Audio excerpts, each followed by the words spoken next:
ကလေးမလေးကဘာမှမလဲပြောစရာမရှိဘူးခင်ဗျနော်ပြောစရာကိုမရှိအောင်ပဲကောင်းတာပါပဲအလုံးနဲ့လူတွေကလည်းမလိုက်ပါဘူးခင်ဗျအလုတ်ကပြီးနေတယ်လူတောင်ဖြစ်နေတယ်ဆိုတာတွေကတာတွေပြောစရာဘာမှမဟုတ်ဘူးလို့အဲ့လိုဆိုတာကတာလေးတွေအတန်လေးကြားနေရတယ်မြင်နေရတော့ကျွန်တော်မောင်မော့စိတ်ထဲမှာဟိုတော့ကကျွန်တော်ဇက်ကပဲတော့ကအဖြစ်အပျက်ကလေးတွေကျွန်တော်ညာညီအောင်ပြီးတယ်ခင်ဗျဆိုင်နာဘုံနာပတ်သက်ကြရင်မနေနိုင်တဲ့ငမော့ပတ်သက်ကြတော့ဘလို့မှမနေနိုင်တဲ့ငမော့ပြောပြရင်တွားရလဲကြောက်ဘူးမှလာကျွန်တော်လူစင်လို့ဟိုတော့ဆိုရင်ကျွန်တော်မင်းသားမောင်မော့မင်းသားတကယ်တွားရကြမယ်ပြီးပါများကျွန်တော်မင်းသားဘဝတော့အကြောင်းအခုပြောရင်အခုရည်ခြင်းမယ်တော်ကြမှာပြောရင်တော်ကြမှာရည်ခြင်းမယ်အခုပြောမယ်အခုရည်ဟောလုပ်ပြီတယောက်တည်းဟုတ်ပြီကျွန်တော်ပြောရင်ကြွားရကြမယ်အဲ့တော့ကျွန်တော်မင်းသားဘဝတုန်းကနေတာထိုင်တာသွားတာလာတာဝတ်တာစားတာကျွန်တော်မင်းသားဘဝအကြောင်းကျွန်တော်ပြောရင်ကြွားရကြမှာဆိုလို့ကိုမော်ရီမသားရဲ့နင့်ခေါ်တာပြူးကြည့်နေလားပါကျွန်တော်ခေါ်ကျွန်တော်မင်းသားကမင်းသားဘဝတော့မင်းသားကတာနေတာထိုင်တာပြောတာဆိုတာကျွန်တော်ပြောရင်ကြွားရကြမှာဆိုလို့အသားကြည့်နေအမိမများဘူးပြန်ပြောပြလိုက်တော့ကျွန်တော်မင်းသားဘဝတော့အကြောင်းဇတ်သမားဘဝတော့ဘာပြောမင်းသားဘဝတော့နေတာစားတာပြောပြလိုက်ပါဆိုမှာပဲโอ้အဲ့ဒီကိစ္စပြောစရာတော့မလိုပါဘူးကျွန်တော်မင်းသားဘဝပိဋကသိပြီးသားပါဟာဒီခုသိမသိမင်းသားဘဝတော့ဆိုနာမည်ကြီးပဲဗမာတပြည်လုံးဆိုရင်သူ့မင်းသားနာမည်ကိုမသိတဲ့လူကိုမရှိဘူးအဲ့ဒါလို့ခလေးရတဲ့လူကြီးဆုံးအသေးထဲမှာဆွဲကျွန်တော်တို့ဆိုဒီနေ့ဒီအသေးထဲမှာဆွဲပြီးတနေ့မှကိုမေ့မရနိုင်တဲ့နာမည်လေးပါခမင်းနာမည်ကဘလူငတိအသေးနဲ့ဆွဲနေပြီငါနာမည်မေ့နေရတာလားတက်လုံးတတိယလာတာအခုချီးမွန်းတော့မှကတ်မေ့သွားတာအခုစားပြီးမှပဲကတ်မေ့တော့သလားတကယ်ပါဗျာမင်းသားဘဝလုံးကတော့ဘယ်မင်းသားနဲ့မှကိုမတူတာပါဒီမင်းသားတွေကနေမယ်ထိုင်မယ်အိပ်မယ်ဆိုရင်ကျွန်တော်တို့ဇက်ခုံရဲ့ညာဘက်တောက်မှာလိုက်ကားလေးကာပြီးတော့မင်းသားတွေနေတဲ့နေရာသူတို့ကြာနေတာထားတာသူကတော့လို့မဟုတ်ဇက်ရုံပြင်မဲ့မှာ၄တိုင်တင်လေးနဲ့ပက်လက်ကလေးတင်ထားလိုက်ရောကျွန်တော်တတ်တတ်ရနေလက်ထက်ဆိုတဲ့သဘောပြပြလိုက်ပါဒီမင်းသားတွေကသွားမယ်လာမယ်ဆိုကားနဲ့ဆိုင်ကယ်နဲ့ဒီလိုသွားတာသူကတော့မဟုတ်ဘူးပြဒီဝိုင်းတစ်ချောင်းမှုပြီးကျိုးရင်ခြိထားတာကိုယ်ကလည်းနည်းနည်းလမ်းများတယ်လေအနေတိုင်းဆင်းနေဆိုတဲ့သဘောပေါ့ပြပြလိုက်ပါဒီမင်းသားရအိတ်တော့မယ်ဆိုရင်တခါလဲဇာချင်းတော်လေးဘာလေးနဲ့အဲ့လိုအိတ်တာသူကလည်းမဟုတ်သူ့ကိုယ်နဲ့တိုက်ပြီးပြင်မုန်းကြီးလိုက်ပြီးဖုံးပိတ်ပိတ်တာဟိုကလုံကြုံနေခြင်းနဲ့ဆိုတဲ့သဘောပြပြလိုက်ပါဒီလိုလည်းသိမှမသိဘူးဘာရဲ့မင်းသားလေးချိုးတယ်လို့ဒါပေမဲ့မင်းသားကြီးစားမယ်တော့မယ်ဆိုရင်ကျက်သားနဲ့ဝက်သားနဲ့မျိုးမျိုးတန်ပေါင်းနဲ့ဒီလိုသူကလည်းမဟုတ်ဓမင်းတုပ်လေးထုတ်ပြီးတော့ရမတ်ပေါ်တင်ပေးထားယူဆိုင်နီးတယ်လေပြပြလိုက်ပါဒီလိုလည်းသိမှမသိဘူးဘာရဲ့မင်းသားချိုးတယ်ဒီမင်းသားတွေကကလည်းမဆိုကြော်ညာကန်းကြော်ညာလေးကန်းသူကကြော်ညာမလို့ရက်တောင်လေးတယောက်ထောက်ပြီးကန်းတာအဲ့ဒီခတ်ဖို့စေရနာရက်တောင်မှရေးထားတယ်မောင်မောက်ကောင်းမှုလို့နာမည်မှာကျင်ညာပြီးသားဖြစ်သွားတာပေါ့တီဗီမှာကျင်ညာစရာမလိုဘူးပတ်စံသုံးစရာမလိုဘူးပြပြလိုက်ပါဒီလိုလည်းသိမှမသိဘူးဘာရဲ့မင်းသားလေးချိုးတယ်ဒီမင်းသားလေးဆိုရင်ပြေးတဲ့ကအုံးကြိတ်လာပြီးအားပေးတယ်မဟုတ်ပါဘူးသူကတော့ရွှေမျိုးတွေလာပြီးတော့ဖုံးလေးဖွင့်ကြည့်ဒါမျိုးရွှေမျိုးတိုင်းမှာပတ်ဝန်းကျင်ကြိုက်တာပြပြလိုက်ပါဒီလိုလည်းသိမှမသိဘာရဲ့မင်းသားလေးချိုးတယ်ဒီမင်းသားတွေကအကတော့မယ်ဆိုရင်တခါလေတက်ယုံနေပါတယ်သူကတော့မဟုတ်မြို့ပြင်ထမ်းထုတ်သွားအဲ့တော့ကျွန်တော်ကတဲ့ဇက်ယုံကမြို့အပြင်မှာပြပြလိုက်ပါပိသက်ကြီးကလည်းဒီမင်းသားတွေမှာဆိုရင်ပြောရွှင်နေသူကြတော့ပိသက်တွေမှိုင်းပြီးဒီဘက်ကလေးတွေကောင်းမော်တင်ပြီးနောက်ကတန်းစီလိုက်တယ်ဆောင်းနေပဲနှာစီးမှာဆိုလို့ဒီဘက်ကလေးတွေခိုင်းတာစေတနာဖြစ်မှလည်းဘုန်းကြီးတွေကတဲ့နောက်ပိုင်းတွေကရသက်၈တောင်းဒီလိုသူ့မင်းနောက်ကငိုပြီးလိုက်တာမသိသားကြီးအဲ့ဒါကျွန်တော်နေရကျွန်တော်ငိုမဲ့ငိုချင်းနေလေနောက်ပိုင်းငိုချင်းတွေကိုအလွတ်ရနေတဲ့ဆိုတဲ့သဘောဟိုလည်းကြမြေကြီးကတန်းမြုပ်လိုက်တာပဲဒါမျိုးလည်းမျိုးစားကောင်းမှအပြင်တန်းတာအဲ့ဒါမှခရက်ထဲကနေတန်းကတော့များပိလေကရဏပါလေကရဏဘဝတစ်ပါးဆိုပြောင်းတော့မောင်မောအားရည်စူး၍အဲ့ဒါဆရာတော်ဘုရားများကျွန်တော်ကမှနောက်ပိုင်းငိုချင်းကိုရေးပေးတာဗျာမင်းတို့တစ်ချင်းတော့မှဗါလဲဆရာကျွန်တော်မှတ်မိပါတယ်နည်းနည်းဟိုလေးလေးရရလိုက်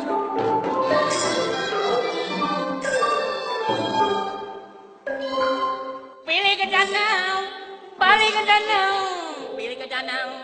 ဘဝတစ်ပါးသို့ပြောင်းသွားတော့မောင်မောအားရည်စူးငါသေးနေပြီနော်အခုမှသင်မှန်းသိဟမ်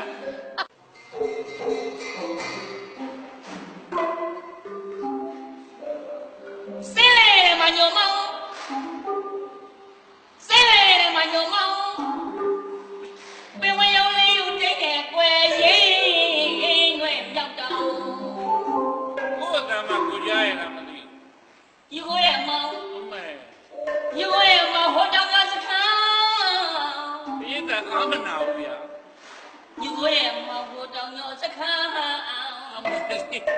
အသက်မှထွက်သွားပါဦးမယ် ရွှေဦးတော်ရဲ့မြန်သာလာရဲ့ကွယ် စိတ်ညစ်ဖို့ကောင်းလိုက်တာ ရွှေဦးတော်ရဲ့ကငဲ့အပေါင်းရဲ့မြန်သာလာရဲ့ကွယ် မလေးတက်ဒီမိသားတော်နဲ့သူကတခြားစီ ကုန်းခွဲနာ အမေ တော့ပါတဲ့စခန်းစခန်း ဒီကမမော ရေကျွင်းကရေကြီးတော်များရှားပြီးတော့ဆက်တာကျင်နေဆိုပါတော့ အမေမင်းသားစိတ်ဝင်နေတာဗျာ နော်ငါရဲ့ကြီးကျွင်းကြီးကဟင် နေကျွန်း မင်းကကြီးမှကျွန်းဖြစ်တာကိုမကွာနေကျွန်းကြီးကအိမ်ပြန်စကားကြလို့ဒီနေရာမှာစက်တော်ခေါ်စေခြင်းနဲ့ဆိုပါတော့ ဘဝင်ကစွတ်မြင့်နေတော့တာပဲ အေးဒိန်ချော့ဒါလို့ခါစားစီကွယ်ခါစားစီကွယ် မမနိုင်ရွာသံတော်မူပါဗျာ ဘယ်နဲ့လိုက်ဝဆမ်းမှာတို့ဟာ ဘောက်တယ်လား ဩဒီမှာပိတ်တတိယနော်မကြည့်ရတာကြာလို့တဲ့ကိုမော့ရဲ့နောက်ပိုင်းဇက်ထုတ်လည်းတစ်ထုတ်ခင်းပြပါဆိုပြီးတော့စာလေးတစ်စောင်ကိုယ့်ဟာကိုပြစ်တင်ရ ပေးတက်ကခိုက်စီလို့ခိုင်းမနေလို့ရပါလေဆိုတဲ့ကြောက် ငါကကြီးလို့ငါပြစ်တင်တာပဲ ဟောအေးကဲကဲ အဲ့တော့ကျွန်တော်ကဒီဇာတ်လမ်းမှာဖရာတကာကြီးဥဖိုးစိန်ကတော့တဲ့ယောက်ျားဗရာကိုကျွန်တော်ကမှာ မိမဗရာ ကျွန်တော်ယောက်ျားကတော့ယောက်ျားဗရာပေါ့ဗျာ အင်းယောက်ျားလား ကျွန်တော်ကယောက်ျား အာငါတော့ပတ်စံပေးမှာပြီ ဟောဒီဘောမဆောင်ခမမဆောင်ဘယ်လိုပြစ် အေးမဲယောက်ျား အဝိဇ္ဇာနဲ့တဏှာမခွတ်တတ်သေးဘူးအဝိဇ္ဇာနဲ့တဏှာမခွတ်တတ်သေးဘူးအဲ့ဒါကျွန်တော်ကဆိုးမဲ့ငုံမဲ့လုံးမဲ့မင်းသား မင်းသား အဲ့ယောက်ျားဗရာကမှာနော်မင်းသားဆိုတော့ဘယ်လိုဗျာကျွန်တော်ကဆိုးမဲ့ငုံမဲ့လုံးမဲ့မင်းသားဆိုခမရတလိษံက မိကတော့တဲ့ငါပါအောင်ပါ တလိษံ ပြိဿကပါပါဦးမင်းဟာဒီစမေတော့မင်းသားငါသွေးဆန်ဖြစ်ပါမယ် တလိษံအတာဘယ်လိုဗျာကောင်းငယ်မှာပက်ခံဆန်ရနေတဲ့စွန့် ဟောနေကြတဲ့ခွေးတို့ဝက်တို့ဒီလိုလိမ့်တယ်မဟုတ်ဘူး စွန့် ကောင်းကင်မှာပက်ခါဆန်ရတဲ့စွန်မင်း စွန့်မင်း အော်ဒီပြီအဲ့ဒီကတော့တဲ့ ခမရစွန့်လောက် ငါပြန်ကုတ်တော့ဘယ်နဲ့လုပ်လို့ မကုတ်ပါဘူးဗျာ ဟိုစွန်တော့ဗဒန် တရာလောက်ပါမယ် ကုတ်မိဘယ်နဲ့လုပ် မကတော့တဏှာလုံးလောက်ပါမယ်အဲ့လိုဇာတ်လမ်းကိုကကင်းနေကျွန်တော်ကြိုပြီးတော့ဇတ်တိတ်ခံ အဲ ကျွန်တော်တို့ကတားဖာနှစ်ယောက်အစာပြတ်ရေးပြတ်တဲ့မတ်တက်ကခွေလဲတေဖို့ဝင်တော့တုတ်တန်တစတင်းငိုင်းဝမှာတားဖာနှစ်ယောက်ကအိတ် အဲ တားဖာနှစ်ယောက်အိတ်ကိုခမရစွန်အစာဆာလုံးမသိဟင်ခလေးကိုစွန်ကထိုးသွားမှာခလေးကိုစွန်ထိုးသွားတော့အဲ့မှာကျွန်တော်ကတားဇောနဲ့အာရပါရလွန်ချလိုက်တော့ကြည့်နေတဲ့ပိကမြိတ်ကိုဘောက်ခနဲ့အဲ့ဒီခန်းကိုကျွန်တော်က လုံး ကျွန်တော်လွန် တော့ကငါစွန် ထိုး ဟုတ်ပြီဒါပြီစွန်ဆိုတဲ့နေရာမှာတခုတော့ခွင့်ရတောင်းနေတယ် ပါ ငါစွန်ကိုငါလိုချင်တဲ့အယောင်ရမှာဖြစ် စွန်စွန်မအညိုအမဲပုတ်ဒါပဲ တိုးတက်နေတဲ့သိပ္ပံပညာထွန်းကားတဲ့ခေတ်မှာပန်းတွေကိုလူချင်းတဲ့အယောင်ကြီးပြောင်းလို့ရတယ်သိပ္ပံပညာရှင်တွေကငတ်တွေကိုလည်းလူချင်းတဲ့အယောင်ကြီးမျိုးတွေဆက်လို့ရ အဲ့ဒီ အဲ့တော့ငါစွန်ပါယောင်နဲ့ကောင်းမလဲဆိုတော့စွန်ကစတော်ဘယ်ဒီယောင်လေး စွန်ကစတော်ဘယ်ရောင်ကြောက်ကြဘူးဗျာ မင်းမကြဘူးပဲနဲ့သိပ္ပံပညာတိုးတက်နေတဲ့ခေတ်မှာငါစွန်မင်းကစတော်ဘယ်ဒီယောင်အဲ့ဒီအယောင်ရမယ်ဆိုရင်ငါစွန်အဲ့ပါဝင်လေးဖောင်း အဲ့တခုတော့ရှိတယ်နော်ပြောထားမှာငါဆိုကိုပြောပြီးတော့စွန်ရင်အိတ်ဒီဟဲ့ဆိုတော့မှငါအဲ့မှာတဲဆိုလာထူ ဟုတ်ပြီဗျာ ဇက်တိုက်ထားပြီးသားနော်အိတ်ဒီဆိုတော့မှ ဟုတ်ပြီ ကဲကျွန်တော်အင်စားစမ်းတော့အဲ့ဒီဝေးဆော်စရာမကြီးလာကတော့အောက်ကကြောက်ထားခဲ့လား အားတော့ပြီလား ကောက်ထားခဲ့အေးဘာကောက်ခဲ့လားလေးပိုင်းတော့ပါ အပိုင်တော့ဝေးပါ လူမြက်ကဲတောင်းတောင်းနဲ့ လုံးငယ်တောင်းတောင်းနဲ့ သေးတော့မှာပါ အားကောင်းကသေးမျိုးထောက်ရတာမလွယ်ဘူးနော်ရှင်အဝိဇ္ဇာနဲ့မကွဲဘူး မမကလည်းမထောက်ပါနဲ့နော်ကဲတော့ဒီကွာကဲဒီဘောကစုံနေနေဝင်လာလိကစုံဒီကစုံရဲ့ချင်းချင်းချက်ဝဲသားလာမှာကောဦးရှိပါရဲ့ကွာအဲ့ဒီကွာကဲဆိုရင်အဲ့ဒီရဲ့ဒါထိုးတော့ဆိုရင်အဲ့ဒီဟဲ့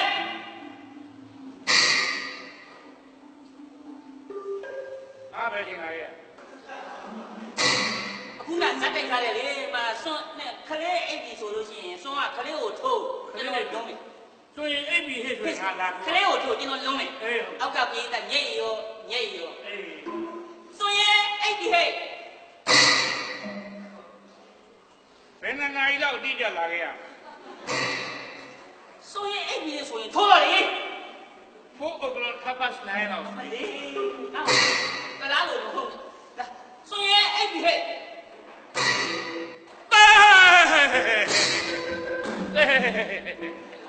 ဟိုဘက်မှာငါတက်နေနေမယ်ဆိုရင်အဲ့ဒီဟဲ့ စွမ်းမပရိပါပါလေတောင်းရှိပြန်လေလေးတော်ချင်းတောင်းမင်းကျွေးကြီးတွေဝဲအော်လေဒုတိယငါမြတ်တဲ့ငါဟဲ့သွမင်းနဲ့ဟဲ့帅帅，帅帅，没嘞，帅帅，啊帅！老姨，老姨，见到家里送错多了，送这刚地板来了，没丢了。帅帅，可厉害嘛你，你没你妈妈没得话的。哦，没错的，没错的么？哦，我错不了你了。讲出，哎，讲出，所以哎比嘿，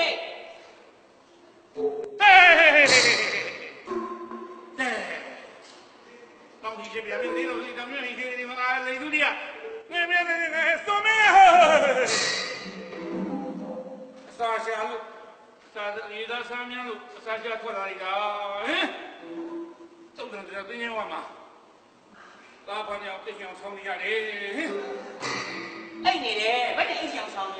明天我背个来弄你都不知道。背个来弄呀，没弄不背我后来从哪给看。好嘅，给没看呢？可以来看，所以啥意思？他们路沙下快来的，大半鸟都等着他对面话嘛。别我我举吧你，那些各位的脾气。你呀不应该你弄弄，你呀不应该你弄弄，今年快点要不你，你呀弄嘛了，俺弄嘛。送啊在哪路地呀嘛就？我在哪里？3年了，我啥都得送，俺家里送家带，俺家里送，错没有？俺弄的。那爸爸在哪路没呀？在哪里？我弄的。所以哎，都跟他对我讲我们大胖子。你家人，有几口啊？讲了，有几有没抽吧你？我俩肯定来抽嘛，咱们有几有抽嘛，这是现啥的？不对，俺有抽，没现啥的，没现啥的。现啥都没看。现啥都没看。所以把你叫上来没的。庙里家人，不是个好人都看起来没，那20多把要来。没，帅！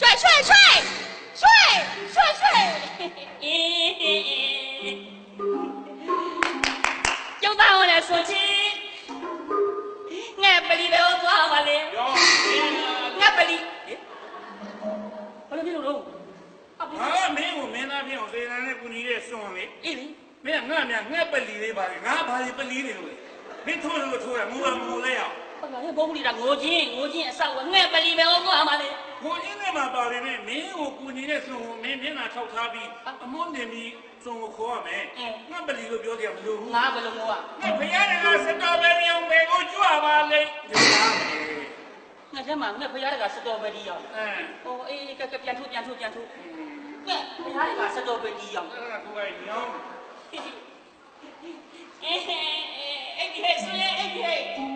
我给讲一个。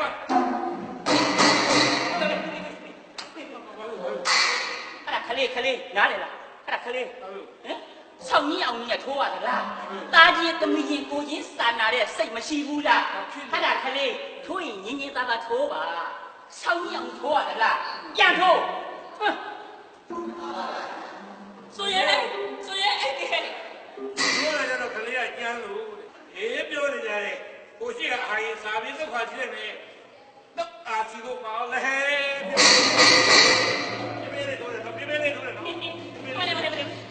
帅！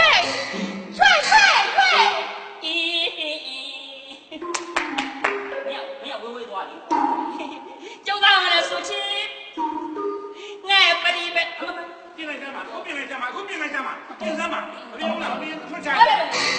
进来干嘛？俺不要那个是老板的要买家嘛的，变钱吧，变钱。မချဘူး အမေပြန်ချပါဦး မချဘူးလေရာငိုချင်းကငိုချင်းပြန်ချပါဦး ဖုန်းကတနာတဲ့ ဟုတ်ဗျာ ပြန်ချလို့ငါပြန်ချလိုက်ပါလေ ဟုတ်ဗျာ ပြန်မချနေရင်မင်းငိုချင်းကိုပြန်မချပါနဲ့အုံးလို့ကိုမင်းပြန်ချဆိုငါပြန်ချမှာ ပြန်ကိုချအောင်ပါ ပြန်ချအောင်ပြန်ချ ပြန်ချဆိုပြန်ချအောင်ပါ ချခဲ့အောင် ဒီစိတ်ကရှိတယ်အဝိဇ္ဇာနဲ့တဏှာမကွဲသေးဘူးပြန်ချပါကဲပြန်မရွာစားကြီးပြန်ပြီးလို့ဆမ်းမကျုံသားရယ်ဆိုချီရောရှိရတယ်ရှိရတယ်ကျုံသားရယ်ဆိုချီငဲ့ပလီပဲ ပြင်လိုက်သမှာပြင် ငဲ့ဘုရားကစကောပဲရောင်ပဲကြွားပါလေပြန်ချပါဦးလို့မဆိုအောင်ပြန်မချပါနဲ့ပြန်မချပါနဲ့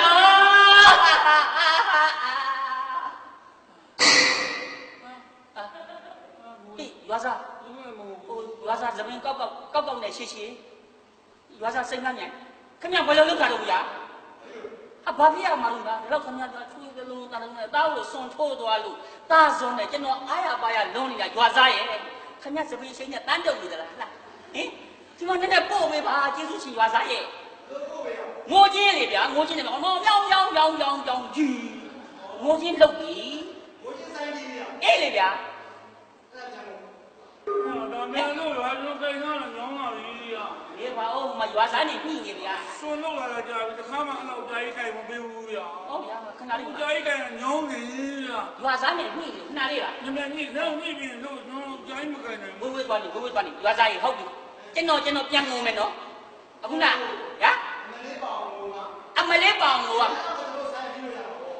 ကျွန်တော်သိပြီကိုရွှေရွာစားရင်သဘောပေါက်ပြီကျွန်တော်ငိုတာဆိုတာခွန်းတောက်လို့ဘုံတောက်လို့ဖြစ်နေအမလေးမပါတော့ခမရမတီးဘူးအမလေးဆိုရင်ရွာစားခမရတီးပြီနော်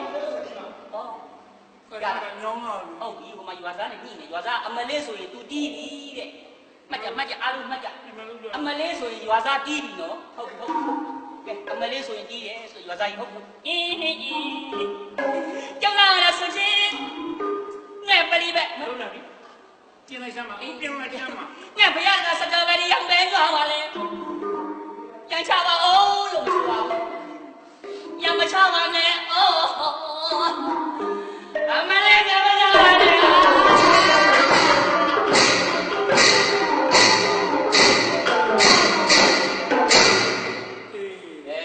ဟုတ်တယ်လားကိုရီးယားကျွန်တော်စောစောကမို့လားခွန်းတောက်လို့ဘုံတောက်လို့ဖြစ်ရွာစားမကြီးရွာစားသူကအမလေးဆိုတယ်ဟုတ်လေကိုချေရစားခမရငိုချင်းစာအမလေးရဆိုမင်းပြောတယ်ဒီလိုပြောလို့မရမင်းပြောတဲ့စကားတွေမှာအမလေးဆိုတာကိုစားအမလေးတိုင်းဘုလေစကားပြောတဲ့ခါမှာဒီအမလေးကို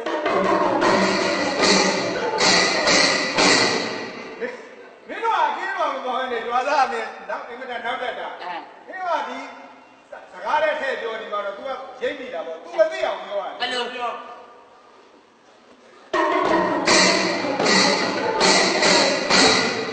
အဲ့ဒီလိုလုပ်တယ်ကသိပြီ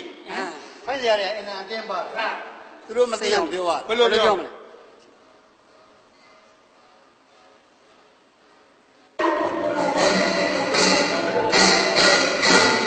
မလုံနဲ့ရွာစားပေါ့ရွာစားမဟုတ်ဘူးနော်သူများရွာစားချတာလိုက်စားတယ်ရွာစားလူစိုးမဆိုးတယ်ဆိုတော့တယောက်တည်းချမ်းကတာကြီးရွာစားသွားမလုံနဲ့သူအောက်ကနေစမ်းနေတာ ပညာစနေတာ ကျွန်တော်တို့ကဘယ်ရမလို့ဟုတ်ပြီဒီမှာအမေ ဒီတော့မှရွယ်တော့တယ် အမေနဲ့တော့မကြည့်ဘူး